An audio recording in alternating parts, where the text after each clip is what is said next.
राम राम भाइयों। जय हिंद, जय भारत। मैं हिंदुस्तान का बेटा सुमित फौजी। मैं इस विषय में आपसे बात करना चाहता हूं। सबसे पहले मैं आपको यह बताना चाहता हूं कि मैं एक गरीब किसान का बेटा हूं। मेरा किसी राजनीतिक पार्टी से मेरा कोई संबंध नहीं है। ना मैं राजनीतिक पार्टी से कोई लेना है ना देना है। कभी कोई भी भाई ये सोचे कि ये किसी राजनीतिक पार्टी से जुड़ा हुआ है और ये पार्टी के लिए ही बोल रहा है। किसी राजनीतिक पार्टी से मेरा कोई मतलब नहीं है।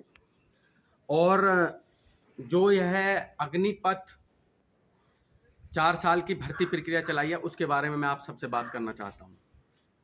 मैं आपको यह बताना चाहता हूँ कि यह जो 4 साल की भर्ती प्रक्रिया चलाई है यह कोई भी गलत नहीं है, देश हित में है ये भाइयों। अब मैं आपको यह बताना चाहूँगा कि देश हित में कैसे है। अगर कोई जवान 4 साल के लिए भर्ती होता है, आपको पता है कितने ऐसे जवान हैं जो 4-4 6-6 साल मेहनत करते हैं और भर्ती नहीं हो पाते हैं। कहीं एक पॉइंट से या कहीं रेस में एक कदम से वो रह जाते हैं। तो उनसे पूछना, उनसे दर्द पूछना कि क्या बीतती है उन पे। क्या मेरा यही हिंदुस्तान है? मुझे सभी भाइयों से उम्मीद है मेरा वो हिंदुस्तान नहीं है। मेरा वो हिंदुस्तान है जो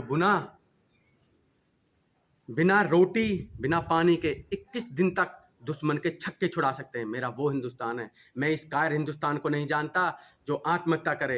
अरे हमें मरना है तो देश के लिए मरेंगे। हम 4 साल की भर्ती होके देश के लिए अपनी जान देंगे। भाइयों, मैं उनका दर्द समझ सकता हूँ जिस माँ ने अपना बेटा खोया है, जिस भाई ने अपना भाई खोया है। मैं उनका दर्द समझ सकता हूँ, मैं उनको नमन भी करता हूँ, पर साथ साथ एक सलाह भी देता हूँ।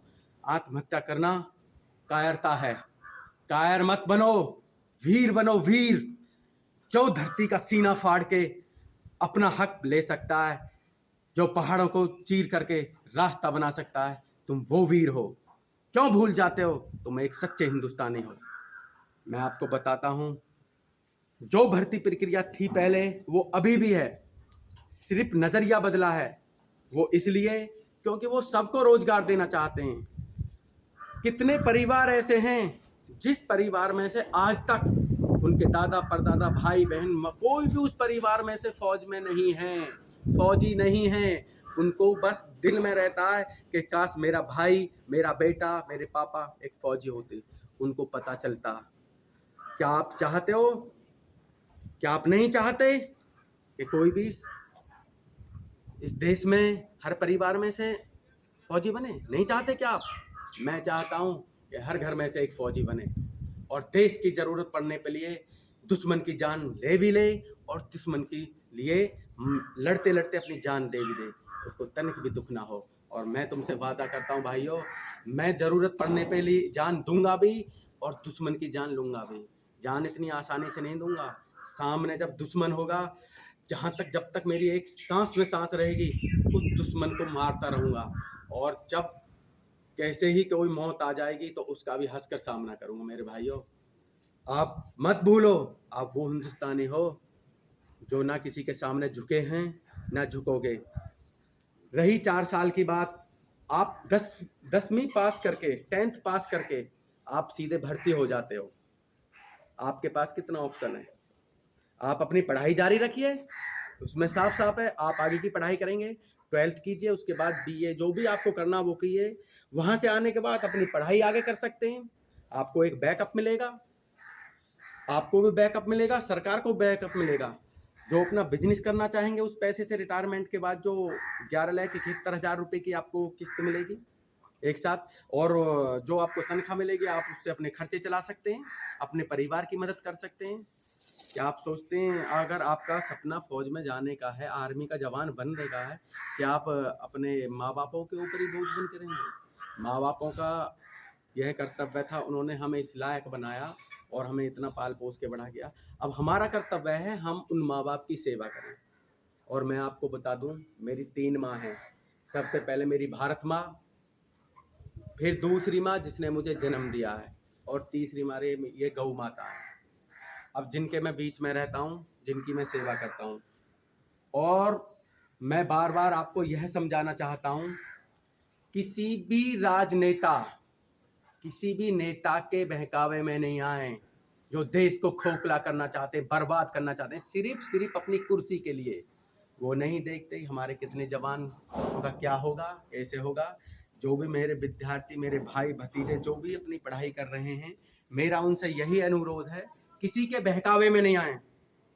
यह एक बहुत अच्छा मौका है, आप देश के जवान बनिए, क्योंकि उसमें से 75% रिटायरमेंट दिया जाएगा, 25% जो ये भर्ती प्रक्रिया है, 25% उसी में से फिर टेस्ट होगा सबका, जो उसको क्वालिफाई करेंगे उनको उसी में रखा जाएगा, बाकी फिर आपको रिटायरमेंट दिया जाएगा।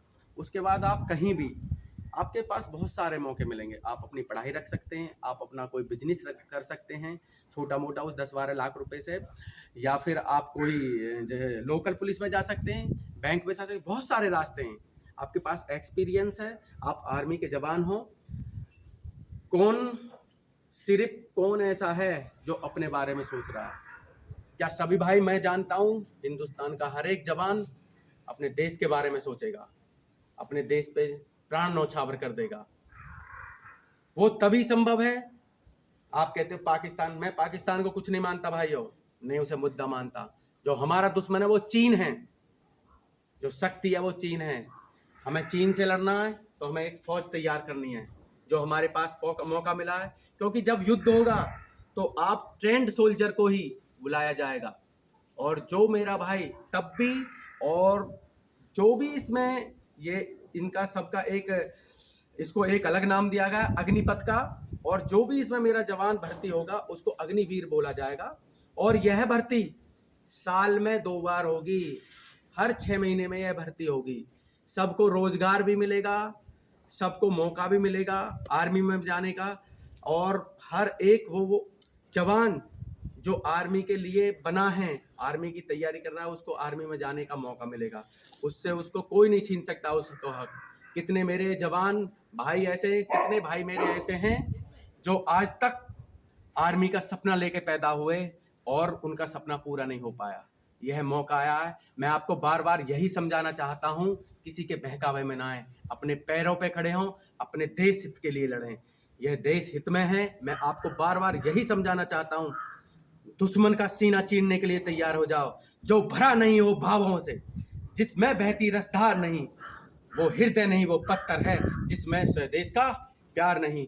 मैं अपने देश से प्यार करता हूँ, एक सच्चा हिंदुस्तानी हूँ। भाइयों, मैं आपको बताना चाहता हूँ, कुछ भी यह गलत नहीं है, ये देश हित के लिए है, और सभी को रोजगार देने का अवसर है, और सभी को आर्मी में जाने के अवसर है। बस मैं यही कहना चाहता हूँ, मैं अपनी वाणी को विराम देना चाहता हूँ। जय हिंद, जय भारत।